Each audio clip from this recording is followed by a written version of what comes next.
It's Beat the Bruins week. Say it with me, Marvin. Beat the Bruins. That's right.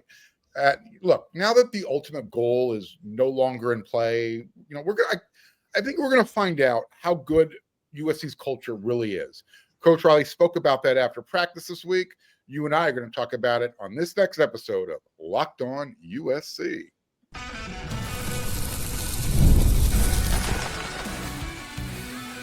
You are Locked On USC, your daily podcast on the USC Trojans, part of the Locked On Podcast Network, your team every day. Hey, fight on, everyone, and welcome to another episode of Locked On USC, part of the Locked On Podcast Network, which is also now the #1 sports podcast network. So whether you are watching the show on YouTube, wherever you want to download this podcast, you pick the platform.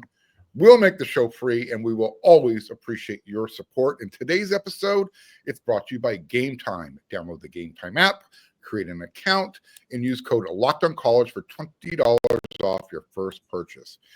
MVP3 is back. Brought him back a little early this week, so we can both give our game day predictions ahead of the Thanksgiving holiday. So one more time, beat the Bruins. Beat the Bruins, baby. That's right. Anytime you want to inject that, do not hesitate. It's never, there's never a bad moment for that. Right.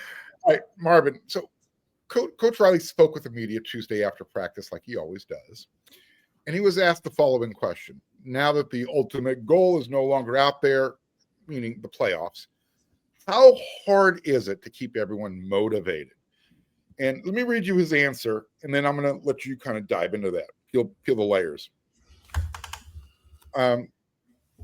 Quote, I think if your culture is not very good and if your team is not very close and the program doesn't mean very much to them, then it's really, really tough. But if those things are in a good place, then you just keep going and then you appreciate the opportunities at hand. I mean, this team, for a lot of reasons, is very, very hungry and excited to play this game. And for whatever comes after that, we've had a very good year and right on the verge of being a great year, but a very good year. We put ourselves in a position to really finish strong. And then on top of all this, obviously being a rivalry game and all that comes with that, plus there's senior day, there's just a million different reasons. And, the other thing we've talked about to the guys is paving the road for the guys leaving on a high note and paving the road for the group coming in. All right. So Marvin, we know you didn't have a lot of positive vibes with the rivalry itself, but can you kind of compare the situations USC's coming off that loss to Oregon and, having to get up? In other words, think about USC, UCLA, Notre Dame, how they used to always play back-to-back at the end of the year.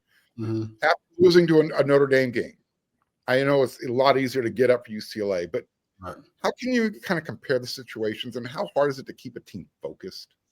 Yeah. So when you go to a school like USC, I don't care if you're a freshman or if you're somebody through the portal, when you walk through that building and you're in that environment, you understand very quickly the history, the standard, the expectations.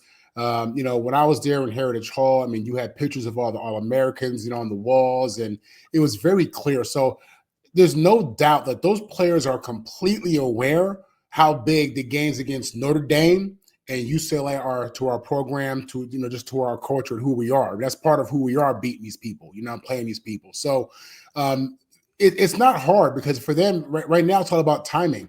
And we're coming off, a tough loss, an emotional loss. But guess who's up next? Them people across town. You know what I mean? So automatically, just because it's UCLA and it's going to be a home game, it's going to be our last home game of the season. We played very well at home, and we're playing against a team who, listen, beating them doesn't get us in the playoffs. That's just the reality of it. But I'll tell you what, beating them will be a very good feeling. Playing this game is a very good feeling. The opportunity to get up on the national stage, because this is a game that all the alums are watching, all the former players, all the fans, all the locals in LA, all the casual, sports fans in LA. They're going to watch this game. You know what I'm saying? So you know what the responsibility is. You know what the mission is, and trust me, there is no, there is no greater feeling than getting ready to go play these boys crosstown, because you know what it means. You know what I mean? So I don't think,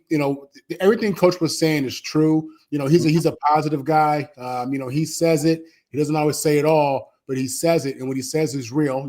And I think he wants to remind the guys that we've had progress, and we have. When you look at some of these games and how we finished some of these games, and you look at last year, this year, there is progress. When you look at the fact that some of our guys on offense and defense, we've had young guys step in there, walk-on step in there, and in many situations play really well. That speaks to the coaching. So everything this season didn't go the way we wanted to. We realize that, but there's still an opportunity to sit back and look at what we've done and how far we've come, and realize, listen, we still have steps to take. That's not even a question.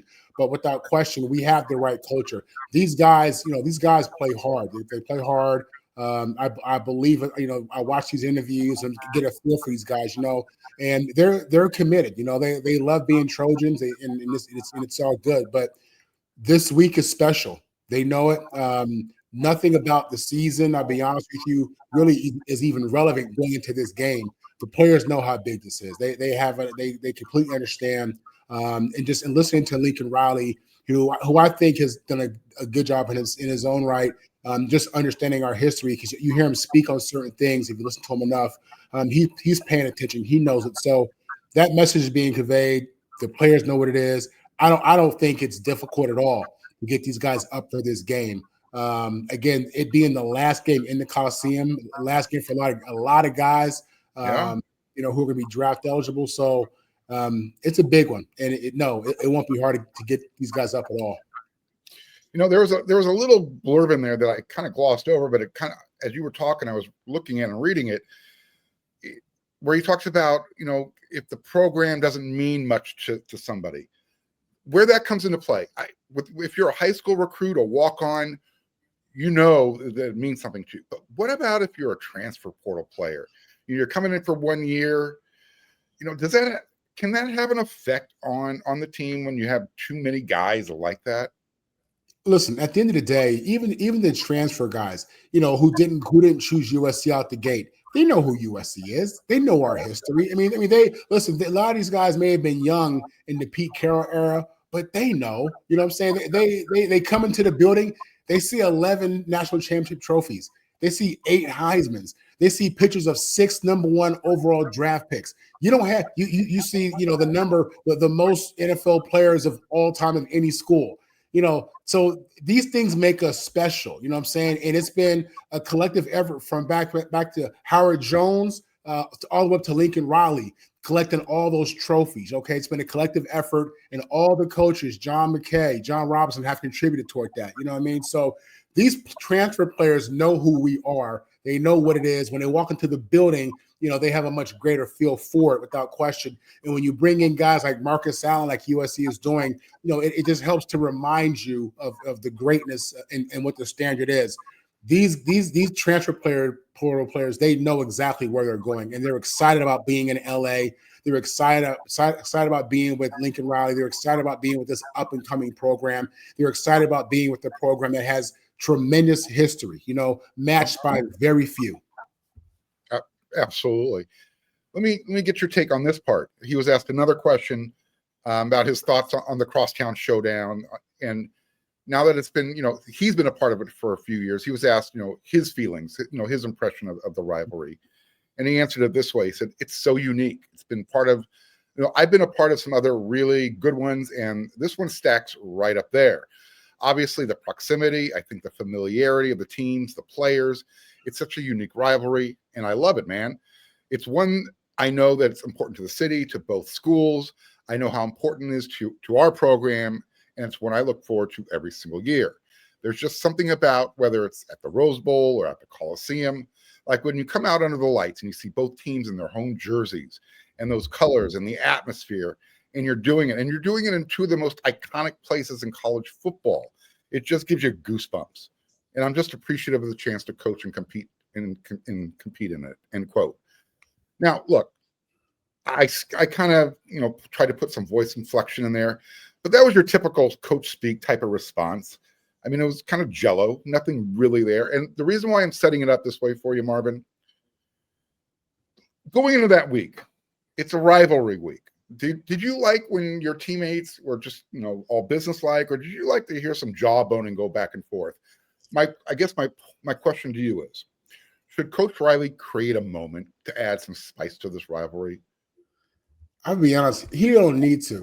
Listen, if you're so I went to high school in the San Fernando Valley, Birmingham High School. We were Birmingham Braves, 1994 City 3A runner-up. Listen, when you grow up in the LA area, Southern California area, you're growing up around other athletes, other guys who are going to end up going to USC and UCLA. That's how it was for me. You know what I'm saying? So when you're on the team, you know a lot of guys over there. You do. You played against them. You played with them. You grew up in the same neighborhoods. You're one person separation. You know some of the female students as well. I mean, you get to know people. You know what I'm saying? And think about it, whether it's the only rivalry, the only major college rivalry where both schools are in the same city, in the same town. I think we're like 7 miles apart, something crazy like that, right?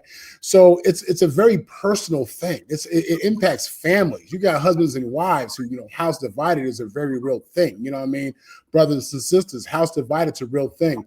And trust me, a lot of those dudes on the team, a lot of our boys on the team, they know a lot of dudes in that team over there. They know a lot of them. You know what I mean? A lot of dudes at UCLA know a lot of people at USC. It makes it very personal. You bump into them at parties. You bump into them in places maybe you shouldn't be. But it is what it is. Young men do what young men do. And, it's real, man. Listen, these teams are jacked right now. I'm telling you. We could talk more about it in the other segments. But it's, the proximity, absolutely, Lincoln hit it on the head. I think he gets it. I think a lot of that's coach talk, but he gets it. I believe he understands his history and he's learning it. This game's a big deal. It's a big deal to us. It is playing them, beating them, going to the Rose Bowl, them coming to the Coliseum, which is in this case, it's a big deal. And these guys are up for it, man. There's no doubt about it. And it's the coaches are fortunate to have this game after the last game. Again, it's just one of those automatics. You don't have to talk them into. This isn't, a Northwestern, or this isn't, Memphis State. This isn't some school that, isn't known for what they do in football. This is UCLA. This is you get up in the morning, you can slap them in the mouth. You know what I mean? So I'm looking forward to this. I'm excited. Can't tell. So am I. In fact, look, I'll just say this.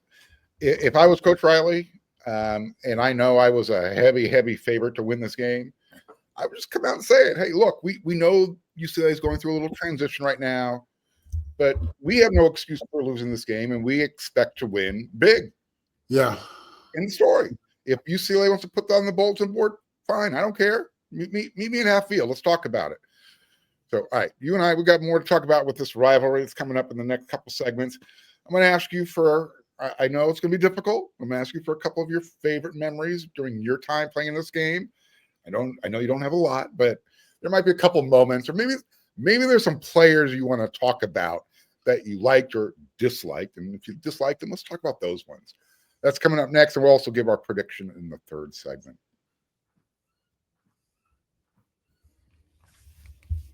The NBA is back, and there's no better place to get in on the action than with FanDuel, the official sports betting partner of the NBA. Even if you missed the start of the game, or you want to ride that hot hand, FanDuel has live bets on everything from who's going to score next to that fourth quarter comeback. Plus, you can even combine your live bets into a same-game parlay, and that's going to give you a shot at a much bigger payout. It keeps every game exciting, especially when your team's making that late push. So right now, FanDuel's giving new customers $300 in bonus bets when your first $5 bet wins. So this is what I need you to do. Just head on over to FanDuel.com, sign up, play your game with FanDuel, the official sports betting partner of the NBA.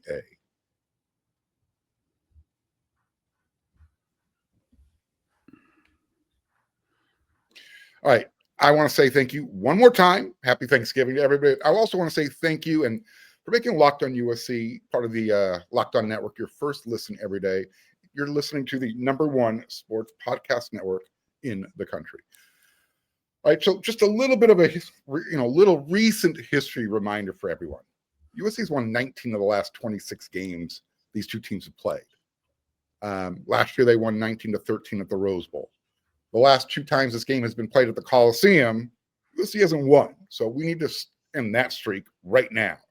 I know, Marvin, you were part of a streak. We won't talk about it because it bothers me. I used to hate this time of year when it was UCLA versus USC in the 90s. It sucked, period. There's no other way to say it. But I just want USC fans to understand that USC has owned UCLA over the course of this rivalry. But again, there was that 8-year stretch. It was kind of bizarro world, so to speak. MVP, do you have a game or two, during your time that stands out? Look, you reminded everybody earlier this week, myself included, that you never got to leave with a win. But that doesn't mean you don't have some memories you want to talk about. So yeah, listen, I recall RJ Soward, one of my teammates. I want to say it was 96 or 97, going off on UCLA. Having a historic day out there, just owning the Bruins in the passing game and in the return game. Electrifying performance by RJ Soward back in those mid-90 years. Unfortunately, giving credit where credit is due, as we've said, I was caught up in the middle of a streak there. I was there for the K. McNown years. I was there for those K. McNown years, and Kareem Abdul-Jabbar, Deshaun Foster, Danny Farmer, Brian Dixon. These guys showed up and they played, man, and they came out victorious. But at the end of the day, K. McNown was unfortunately the common denominator there. For whatever reason, he played great against the Trojans, and we had good defenses, man.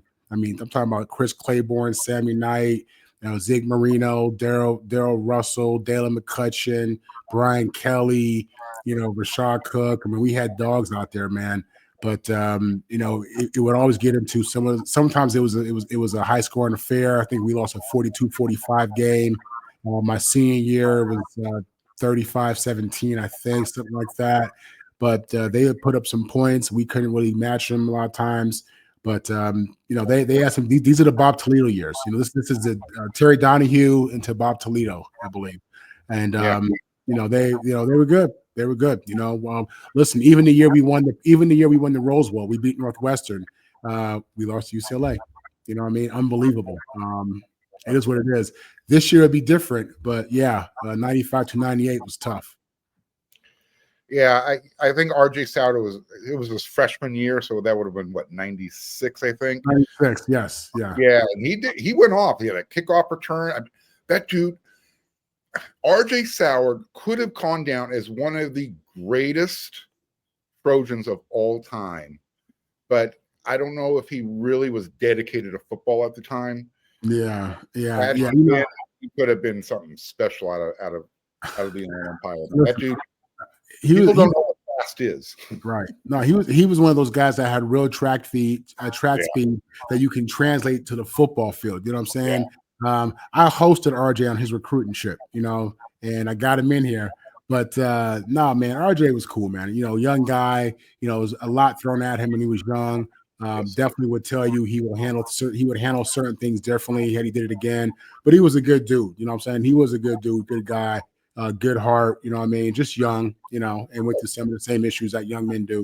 You know what I mean? So, but he was all right though. The boy could play. He could play. So. Yeah. No, I remember when he flashed, and I was like, oh wow, USC's got special going on, and he had some really nice moments. I'm not trying to throw dirt on the guy. I'm just RJ could have been like one of the best had he been 100% dedicated. That's all. Yeah, and like you said, he's young. A lot of guys that doesn't click until they're a little bit older. And he was first round draft pick. Tom Coughlin drafted in the first round in Jacksonville. So man, that boy could play, and he definitely had a historic day against UCLA back in the mid '90s. It was great to see him do that. Unfortunately, it didn't equate to a win, but that was a long time ago. What's happening here in a couple of days is something different. Right. Now, trust me, Cade McNown, I still remember him. I know it wasn't against USC, but him barfing on the field. And yeah, I think the game that always is just going to bug me the most was that double overtime loss that I think was 48-41. USC had no reason losing that game, but they found a way. They allowed jaws of victory to be snatched. I don't know. The saying, but it sucked. Yeah, it was tough, man. It was tough. It was so weird because talk about the rivalries. I was 3-1 against Notre Dame We ended a 13-game winning streak against Notre Dame. So you go 3-1 against them, but against some people across town, you get nothing, But that's how it goes, man. That's just how it goes. You know what I mean? It's I hate it as a Trojan not being able to experience that victory. But I'm happy for all my brothers who have and all my brothers who will come Saturday. But that's another conversation. Yeah, no, I feel you. You're a better man than me because I would still be cursing him. There's nothing I want to say positive about the program. Nothing. Yeah. Not a thing. Right. So I mean, anytime I see USC kind of throw a dagger, in fact, to me, USC didn't have a great season, but the year that they, Rick Neuheisel called that late timeout, and then Pete Carroll said, "All right, you want to keep playing the game when the game's already over? We'll play." And they went deep for that extra long bomb touchdown. Mm-hmm. It was Matt Barkley to, oh God, what was the wide receiver? I apologize. So one of our listeners is going to remember and say, "Mark, it was so and so." Right. Anyways, but yeah, it was. And then all of a sudden, both teams kind of met at midfield it looked like they were going to have a big old brawl. Never happened, but that's what I love about this rivalry. Yeah, it gets personal, man. You got kids who play Pop Warner football against each other who in this game, guys who played on high school teams together are in this game against each other in high school. So again, Damian Williams. God, I could not remember the name. There you go. Damian Williams was the wide receiver. Mm-hmm. Yes. Right on. All right, we got one more segment to go, Marvin. You and I, we're gonna give our prediction, and I think we both are we know who we're picking on this one, but yeah, we'll give a take on how it's going to go down. That's coming up next.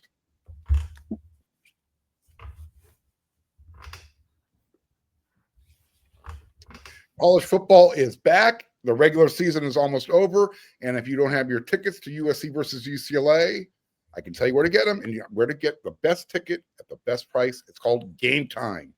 Not only that, you want to get out to the Coliseum so you can experience the tailgates, the rivalry. You want to be a part of the energy in the stands. I mean, there's going to be nothing like it. But let's be real. Sometimes getting tickets can feel like more of a battle than the actual game itself. With the endless queues, the hidden fees, the price jumping at checkout, all that sucks as much as losing to UCLA. That's why I like to recommend you use Gametime, the app that gives the advantage back to the fans. It's the easiest way to score last-minute tickets. The best prices available. There's going to be no surprise fees. What you see is what you pay. If you pull up Gametime right now, you can probably just do a couple taps. You'll find the tickets you're looking for at the best price available.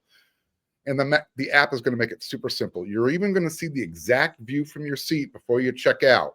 So take the guesswork out of buying college football tickets with Gametime.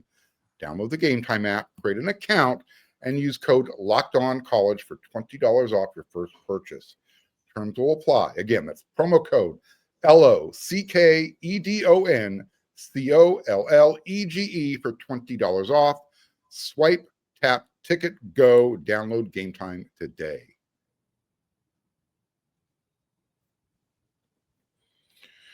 All right, this is UCLA's bowl game, Marvin. They're coming in this game 3-8. They got nothing to play for other than we want to beat USC, which is their goal every year, right?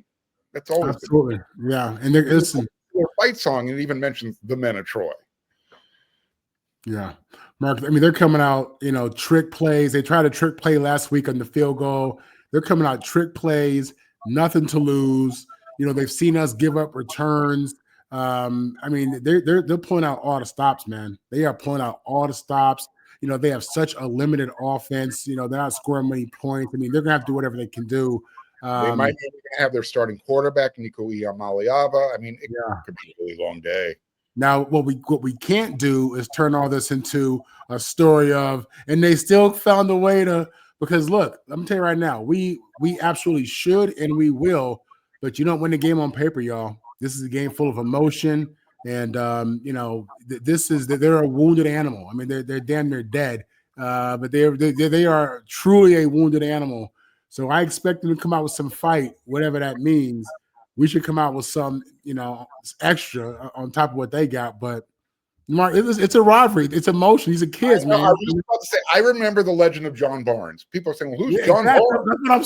That's what I'm saying. That is the walk-on quarterback that beat USC when UC Santa Barbara shut down their football program.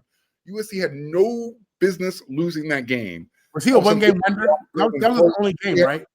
I'm sorry? Was he a one-game wonder? Pretty much. Yeah. Pretty much. Yeah. He comes in and he throws for 300 mega yards against USC. And it's like, I left that stadium going, what the just happened? Yeah. It was the legend of John Jones. But with that said, like I said, these are players. They know what time it is. They absolutely know what time it is. What I'm saying to you guys about how they're going to come out and all the bells and whistles and tricks, Link is telling these boys that they know this is coming, man. So I'm expecting something competitive. It's maybe early just because of jitters and the whole nine, but no, this is something that we should all feel good about. We should all feel good going into this game. We should all feel good at halftime. We should all feel good, Mark. That's really how I feel about this. Now, today, tomorrow, we should feel good. Well, this goes back to what Coach Riley was talking about. We were talking at the beginning of the show about testing the culture. Because if USC is still, we lost last week to Oregon, things can get hairy. So their heads better be in the right spot. Absolutely. But for me, it's easy. For me, it's real easy. If USC wants to wash that foul taste out of their mouths, they need to get a little primal. I mean, literally, they need to do things to the Bruins that would make a PETA member curl up in a fetal position. I mean, I want to see.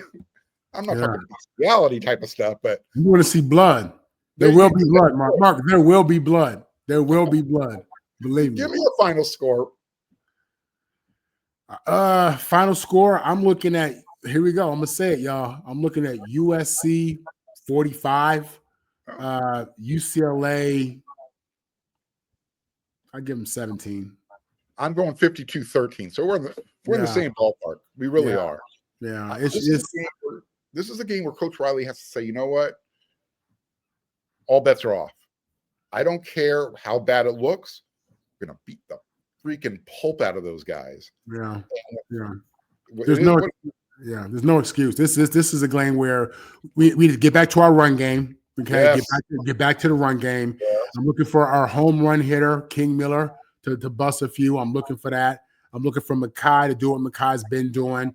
I'm looking for Jacoby to do what he's been doing. I'm looking for the tight ends big. I mean, this is a game. We have different athletes in them. We have much different players in them. We've had much greater success against greater teams on offense and defense than them. So this is a game where we should feel good about this. This is where we kind of just do what we do, and the offense show why it's a top offense, and the defense show us something to feel good about going into this bowl game. Absolutely. Look, UCLA might not be is probably going to be without their starting quarterback, Nico Iamaleava, which is not good because he can throw the ball, but he's also a big part of their ground game. And if he's not there, that hurts them big time. Washington last week ran for 245 yards, and they were missing their top running back, Jonah Coleman. There is absolutely no reason why USC does not run the ball 35 times. And we're at home. I'm sorry? And we're at home. Exactly. All of that. So that's like 52-13. And I want to hear that victory bell ringing so loud that people over in Westwood can hear it that don't show up to the game. So I want the horse to pass out like in 74. Notre Dame. That's what I want. My dad told me that story 1,000 times. Okay, so I actually made a comment when USC hosted Arkansas back in, I think it was 2004, 2005, one of those years that they were just going roughshod over everybody. They beat Arkansas 70-17 at the Coliseum. I remember that. Traveler was out there running so much, I thought they were going to kill that horse. And it was in that was early September too. It's hot. Right. Yeah, no, that's not what we want, y'all. We love travel. We love travel. I'm just saying, yeah. I didn't hear that story.